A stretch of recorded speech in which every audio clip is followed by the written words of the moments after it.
Hey there, and welcome to A Well-Rounded Life, the podcast, a space for creative entrepreneurs seeking an intentional life and biz filled with grace, passion, and purpose. I'm your host, Geomyra. I'm a mama, wife, dessert fanatic, and on the ultimate mission to get you closer to your idea of what it means to live a well-rounded life. Right here is where you'll find curated resources, quick tips, and relatable stories, no matter what season of life you're in. So hang out with me for a bit and let's dive in. Hey there, friends, and welcome back to the show. If it's your first time here, I'm your hostess, Geomyra, and I couldn't be more honored that you are hanging out with me today. And since you're tuned in, do me a favor and send me a screenshot and tag @Coach4Creatives so that I can say hi and spread the love. So guys, check this out. You are in for a treat. I have a special guest joining me today that I am super excited about because today I'm chatting with my longtime friend, Kathy Romero, and we are chatting all things living well-rounded, the importance of staying positive, and how gratitude can be such a game changer in all that we do.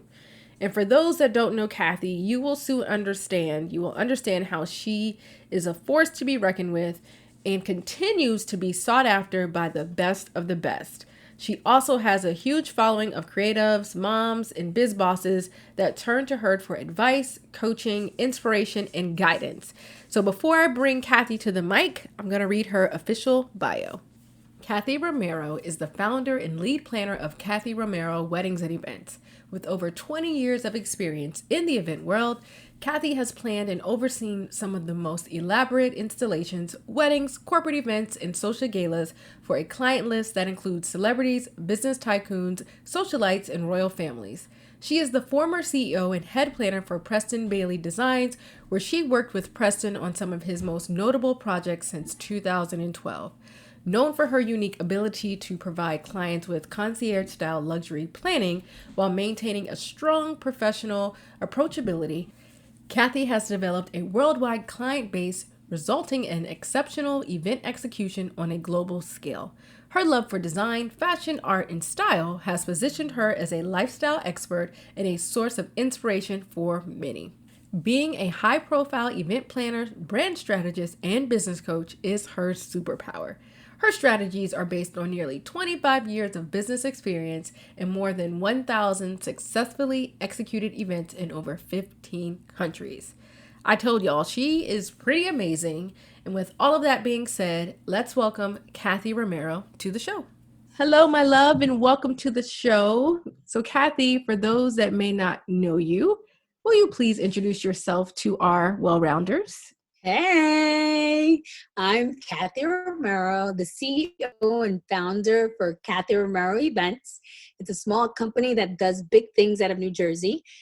We've been planning events for approximately 24 years or so, and we execute and vision amazing events all over the world. That you do. If you are not familiar with Kathy, you must be living under a rock because, as she said, throughout the years, she has produced just jaw-dropping, stunning, innovative events. And so it's just always great to follow her Instagram and see all the amazingness that comes out of Kathy Romero events. And so, Kathy, you've been in the game, killing it for years, and you only keep getting better. How did you get started in the weddings and event space?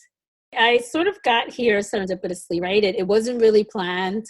I used to work for a corporate agency that hosted events for, big mucky mucks in the corporations in the United States and also in Europe. And then I slowly wanted to get interested in the event side of things. I wasn't an event. I was actually a finance major. And it just found me. Like most people, I feel like events, the events world, the events industry, it finds you. And, when you have that je ne sais quoi in your DNA, that's exactly what happens. Yes, it's interesting because like you said, it's sometimes for us creatives, and especially in the wedding space, there's just always that one moment or that one thing that makes you think, you know what, I could do this, or I want to do something else besides what I'm doing right now. And I know that's what happened for me. Like, you know what, I can actually make money planning people's weddings. And this is, Yeah. you think it's easy, and then years in, you're like, it's the hardest job ever. So, Well, yeah, I actually started in corporate, like I mentioned, and that's where I grew up. That's where I was baptized, I say. And mhm. um, I did that for about 14 years, and then when the recession came in 2008, is when I actually decided to launch my own business. And I think that's when you and I met around that time. I want to say Yeah. 2008, 2009. Yeah, we've known each other, I tell people, for over a decade at this point. Yay. Yeah, it's been a minute, and you've always been such a great mentor and friend to me. So forever grateful for that. But Listen, I've not been your mentor. I think we've grown up together in this industry. And I want to say that, like I met you right at the same time when yes, I had experience in the event world from the corporate side, but mhm. when it came to actually having your own company, I think we started pretty much around the same time. Yeah, I think we did. We had a similar journey. We both decided around the same time. We were just talking about this, to brand our businesses so that we could take it to the next level. And then it just, life We just did. happened. Yeah, yeah, we really did. That was a turning point. And just to cheer each other on and watch each other grow, it's just a blessing to have people in, the industry that you can call friends and support, even when you do similar jobs. I think that's so Absolutely. important. I think that's always been the case for us. Yeah, absolutely. And so, what have you found to be most challenging when you decided to grow your small business? Also, you are a wife, you're an amazing mom, sister, friend, all the things. So, what do you feel has been the most challenging juggling all those things?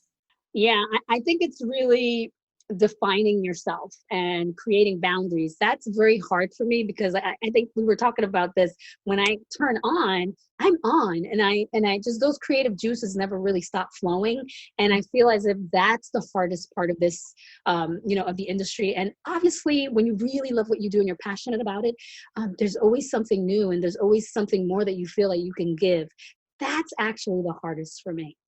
hmm Yeah, a lot of creatives, we get excited about an idea.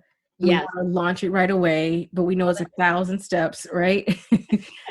But I do love how you said defining yourself, which is so important, and then also creating those boundaries so that people know, like, this is the time that I'm working on these things. Don't bother me. This is important. But it also goes on the other side with your clients, because you are very hands on with your kids. I need to spend this time with my husband, my kids, and you're a very good example of self care. You work out, you are out there doing things that bring you joy. So I think that's great as well. Yeah, we need that. We all need that to get centered. Yes, I'm not like, I know when it's funny, when I first met you, you were like, yeah, I'm going to yoga or Pilates or whatever. And I'm like, whew, tell me how it is when you get back. When we were at a conference, you were ready for all the sessions, doing your yoga and doing all this. And I'm like, mm-mm. Girl, I have been on that journey for so long, and it's just a part of who I am. And I'm so glad that you mentioned that, because sometimes I'm like, when did I start this? And it's like, it's been over a decade that I'm a yogi Yeah. and that I've been meditating. And so that's great. Thanks for reminding me. No, it's been a minute, because I always was like, maybe one day, maybe I'll do it. I'm still there, like, maybe one day. Mhm. And so, what advice do you have for someone who is trying to manage their booming client list, their home life? Things are changing and shifting. So, what advice would you have for someone that's trying to handle it all? I think, the advice that I have for people, especially in this particular climate, is to really do what they know and what they understand. hmm I feel as if we can all venture pivot, this word that everybody's utilizing, with their true love of whatever art it is, through pivoting. But I also understand that when you actually cultivate what really is at the core of what you love and what you're passionate about, when you have time like the one that we've been given or afforded, around this era, then you can actually develop it into something so much bigger. And I feel as if people need to focus and to not want to do too many things at one time, hmm because I'm actually guilty of that. I'm that creative that's always thinking about something new, but this era has actually allowed me to just focus and zero in on my strengths. I love that. I love it. I love it. I agree with you. Like COVID has taught me that even though we need to pivot intentionally and pivot into your area of genius, your zone of genius. So if there's something that you are great at, maybe pour more into that so that you can stand out in what feels like a saturated market sometimes. Instead of having your hands in 1,000 things, kill it at one thing, then maybe move on to the next thing. Yes, I feel the same way. You said it better than me. And so another thing that I love about you is that you are always someone that is so positive. You have a very positive influence on social media and in real life, because I know you in real life. So how do you keep such a positive attitude, especially during uncertain times? Listen, I know it's hard. I know it's difficult to sort of like always be in your grace. You know, what I say to people is like, try to stay in your grace. And you know, I've seen firsthand what life is like, you know, around me. I feel as if I have always been that person that it wasn't something that was taught. It's almost as if it's innate. I want to believe that I was born like this, you know, where I see something and I don't think that it's impossible. And it is just a gift that I've had for a very long time. But now as an adult, I've been able to see, you know, the importance of just being authentic about what you want to do, doing what you love, enjoying yourself while you're doing it, because there's that one slice, you know, of time when you probably won't be able to. And I say this because I have, you know, I'm the caretaker for my mom, and she had a stroke a few years ago. And to see her go through that has actually allowed me to become even more positive than I was. If that's even possible, to see her go through that and to become just a shell of a, you know, and who is intentional about their state of being, Mm-hmm. that has allowed me to really just really go deeper into just happiness and joy, trying to find that. Yeah, you know, when you made a great point there, like when you have to take care of someone you love and things are not the same, you have a choice to be positive, to have that woe is me attitude, to try to make the best of it. There are definitely options. And so you can choose to be positive, to be optimistic, or you can choose to just have that negative energy, which we know doesn't make anything any better at all. How does the practice of gratitude play a role in your everyday life? Oh, it's the center of it, you know. It's definitely every single day. Listen, I woke up this morning, 5 a.m. in the morning, and I started with my meditation. After my meditation, I did some journaling. And then after that, I went downstairs, started breakfast for my mom. And then I sit here and I do my uploads in the morning, right? Where I sort of like write down everything that I'm going to do during the day, because I'm a time blocker. Like I block time.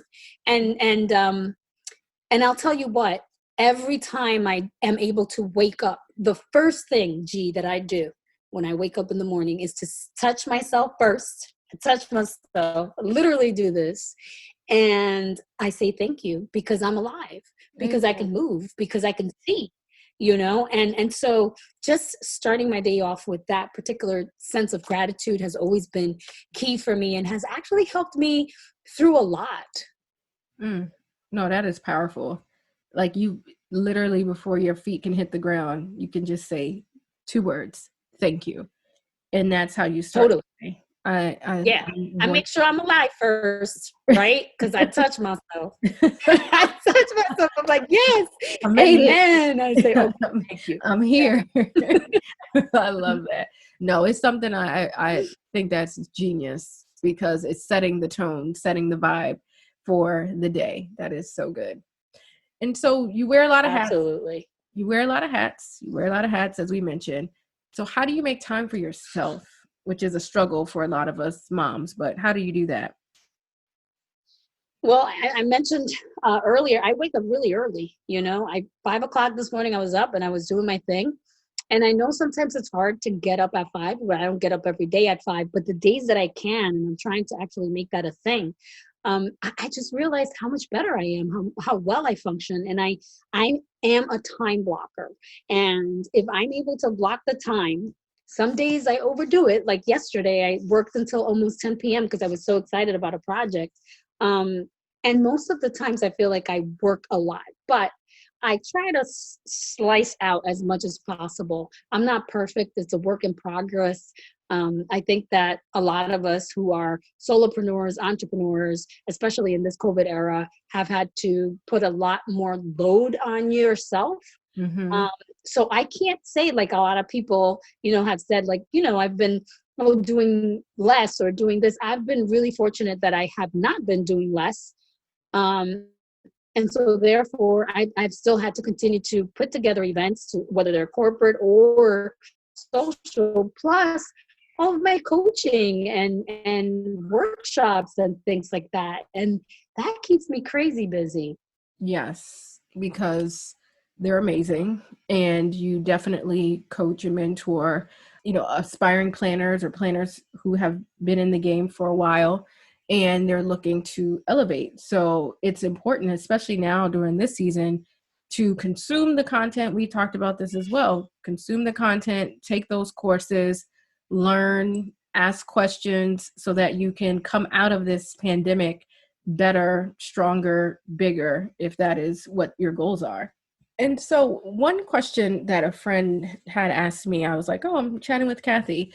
They wanted to know, back in the day, because right now we're not doing as much traveling, you definitely traveled the world. You were a destination planner. How did you manage that with your family and just all the other things you have going on?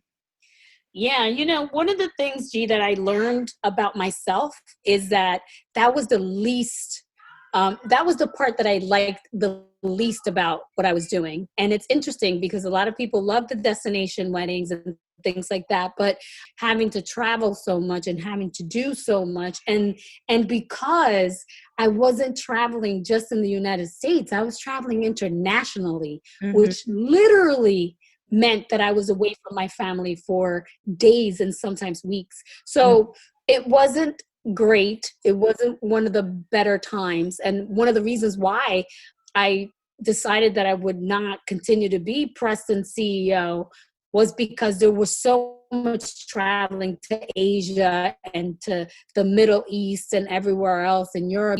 When I was working with Preston, I realized that that wasn't something that I wanted to do, to be away from the family for such a long time. And while it looks amazing and I'm grateful that it happened in my life, it taught me a lot, great experiences. It probably was one of those points in your career when you're thinking like, do I really want to do this? And I feel as if it's an opportunity for me to actually tell people, yeah, it's a great thing to do. But if your thread and your center is more of a family thing, it's harder to do that while you're trying to raise your kids. Yeah. I think you make a great point that people see and they think glamour and jet setting and whatever, but let's call a spade a spade. It's very challenging when you have kids that are in school in your home and then you have to get on the plane and it's hard.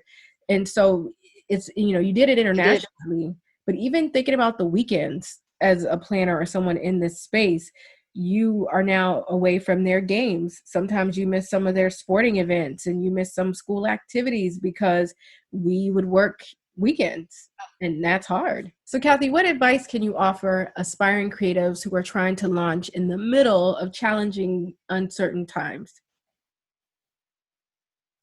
I think I'd say the same thing that I'd say to a creative trying to launch in a regular time, and that is to just be authentic, be as authentic as you can, because while we see other people in the industry that look the part and act the part and everything else, if the part is not for you, then don't play the part. You know what I mean? Like, that's usually my advice to creatives that are starting or people. I'm like, don't play the part, be the part. So if it's your part, you're going to be it and you're going to do it well. And it's just going to turn out to be spectacular. But if you're trying to play the part, that's where I feel people get stuck and where they get lost, because it doesn't become easy. It becomes harder.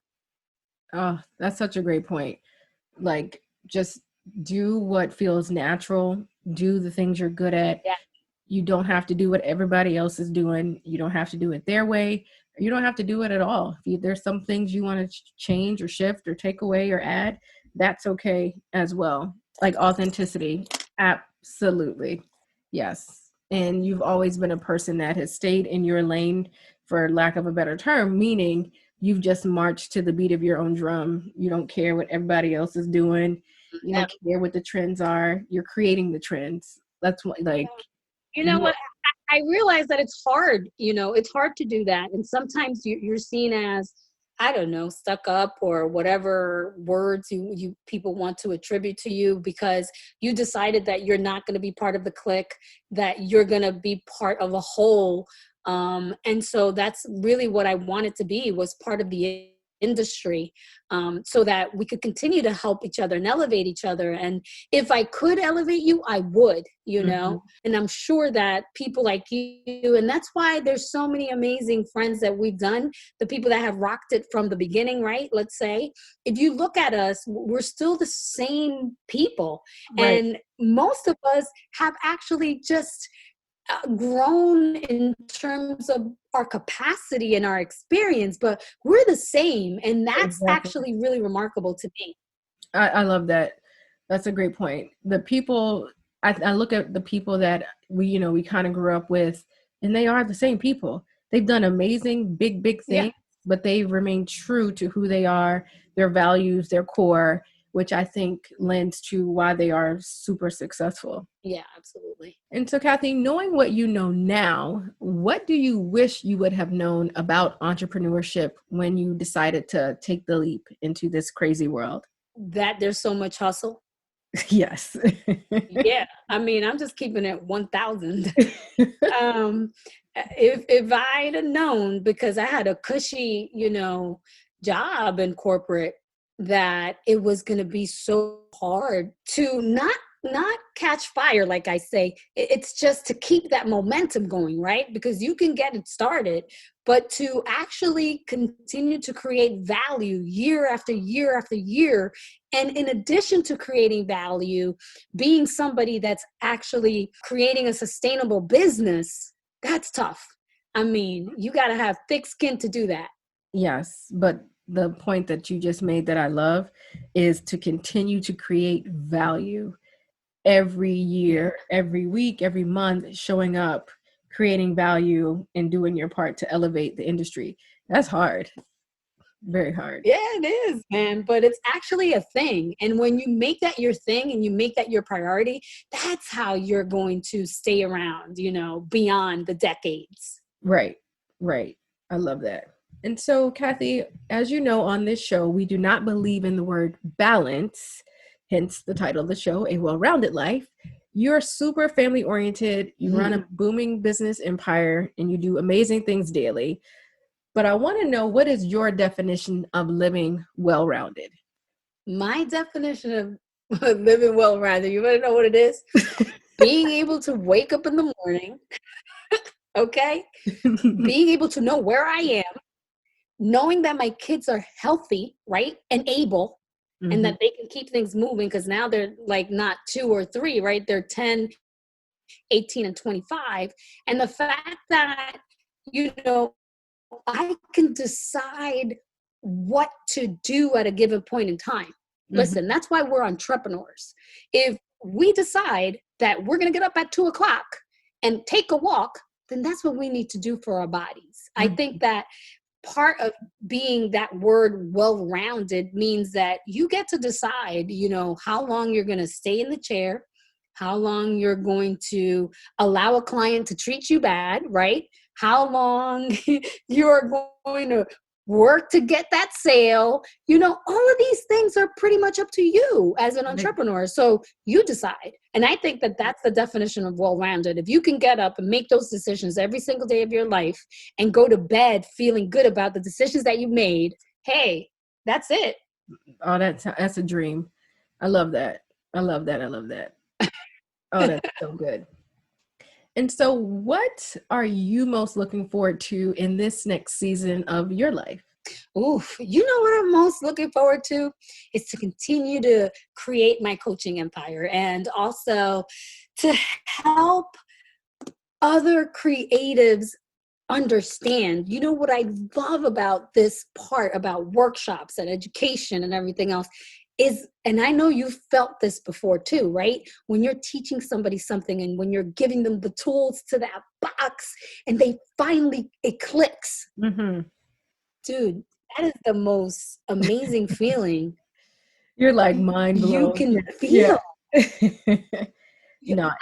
I just become so mind blown over the fact that they just grasped the concept, they got it, and now they're going to move forward. You know how good that feels? So for me, I want more of that. I want more of being able to understand what part of, what I'm teaching is actually more valuable. What part of what I'm teaching is needed, where, and how can I actually create not only wealth in a particular client, because that's eventually what we're trying to do. We're trying to make them, help them create their business and run happy lives. We're also trying to allow people to be centered, because that's part of my coaching technique too, is not only to want to understand, how much money you can make, want to understand, how many events you can have in a year or whatever. It doesn't matter. Ultimately, what truly matters is that you understand the value of each thing and that you don't value each thing the same, if that makes sense to you. Right. No, that's good. I like how you pair the personal side, like you said, making sure you're centered, making sure you're in a good place, as well as the hands-on educational side. So tying all that together is awesome. I love that. I love that so much. I could cry. Love it. And on a personal level, what are you saying no to in order to say yes to what matters most in that season that's upcoming? Negative thoughts. I'm totally saying no to negative thoughts, period. That's so good. And I know you just blessed somebody with that, because somebody is probably having a day where there's just something's getting in their head and they're beating themselves up about something. No. So stop with the negative thoughts. Stop with the negative thoughts. Do you know that we create about 80% of the crap? I was about to curse right now, but of the crap that we think is actually wrong or is bad or is going to happen. It doesn't even happen. It doesn't come to fruition. It's all in our minds. Right. Absolutely. Absolutely. All right, Kathy. So that was the hard part of our time together, because this is the part I'm looking forward to, which is our rapid fire segment where people can get to know you on a personal level. Okay. So are you ready? I'm ready now. I'm ready. All right, Kathy Romero, you're stuck on an island. And I want to know, what are 3 things that you must have with you and you cannot take your kids or your husband? Oh, okay. 3 things would be chapstick. I know that's crazy, but I need chapstick in my life. Hilarious. And since this is an island, I'm also going to say, can we do like sunscreen or something like that? Sunscreen. Okay. Right? And I'm assuming because I'm stuck on an island, it's not like I need my computer or anything like that. So I'll just say something that can provide some kind of refuge, like a tent or something. Oh, so you're practical. That's good. You will not. I totally am. I mean, the question is on an island. I'm not trying to be bougie on the island, right? Because I can come up with other stuff. No, you got a tent for the shade. Your lips will be good to go. So that's all that matters. That's it. The water will come. Yeah, that's awesome. When you were little and someone were to ask you, what do you want to be when you grow up? What was your answer? I always wanted to be a ballerina. Really? Yeah, always. And it was sort of like one of those things that you knew was almost in your head impossible as a kid, but you still kind of wanted to.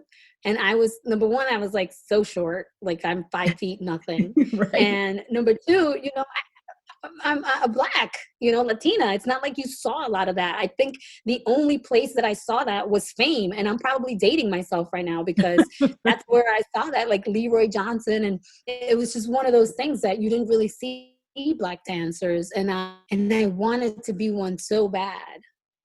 The thing is, knowing you could have been a ballerina. You probably still could be somebody's ballerina because you do not play. So I know you could have made it. You could have made it happen. Thank you. So Kathy, what is your favorite book? My favorite book is a book that I read when I was 16 years old. And it is such an old book called The Greatest Salesman. And it's by Og Mandino. It's Ogmandino. And when I tell people this, they're like, what? It's a really, really old book, but it's an amazing book that, again, being centered and doing the things out of love and believing in yourself. And I think that to have read that book at 16 and then read it again in my 20s, I was like, wow, this is so powerful. And I'm grateful for that book because I know that book actually allowed me to believe in a lot of things. And what's funny is at that time, and I sound like I'm 60 years old, but I'm not, obviously. It was sort of like the equivalent of, what The Alchemist is for everybody, right? To me, that was The Alchemist of the time. Mm-hmm. Mm-hmm. No, that's good. That's good. So what is your favorite food? Oof. Anything that is healthy, I think, Yes, healthy lots of food. greens. I am so into Israeli cuisine right now. It's crazy. Like the salads and all of the herbs and the spices and the nuts and the seeds. Oof. No. I love all that. It's all, if you follow Kathy, you'll see on her stories every now and again, she's sharing all of the goodness, all the healthy treats. And I'm like, again, one day I'll do yoga, one day I'll eat healthy. I'll channel my inner Kathy Romero. But right now, I wish I could see the junk on my desk. There's a Snickers right here. So it's pretty bad. I want to know, when your children are the age that you are now, what do you hope for them to say about you as their mom? That I was their mom genuinely. That's good. That gave me that I was a mom, that I was a mom, that I was there for them, that I made space for them. And I want them to just think about the smiles and the laughter and the craziness that I always try to infuse in our exchanges. That's really what I want them to say, is that I was a mom. Because I feel sometimes as parents, we get lost in a lot of things. And I know from experience, and I'll share this with you, I've always said, I'm taking care of my mom now. I'm her caretaker, and I said that before. But I always felt as if I was so responsible as a child, where I almost felt like I was partially a parent too. Mm-hmm. Does that make sense to you? It's so weird. You and a whole bunch of people listening, I'm sure, felt like they had to be the parent or had to step up to help raise younger siblings or had to be present when typically that's an adult thing. But I know exactly what you mean there. No, like I didn't have any siblings. I was an only child for a very long time. And then I went off to college and my mom got pregnant. So that says something. So, but it was interesting. My mom has always been that kind of person that has been very shy about different things and also just counted on me for, I guess, the lack of a better word, the fact that I was so outgoing as a child too. And I literally would ask questions, doctors, anybody, I would ask questions as a child. And I feel like she left a lot of things up to me. Yeah. And again, I'm sure there are people listening like, yep, that was my life, and still is in some cases. A friend and I were just talking about that. Yeah, still am in some capacity. And so you are very well traveled. What has been your favorite place that you have traveled so far? My favorite place that I have traveled so far might be Chantilly in France. Fancy. Okay. Mhm. Never heard of Might it. be, yeah, it's just exactly that, because it's a very small, almost like countryside, but not country kind of location, where there's cobblestone streets, and it's just a very small number of people.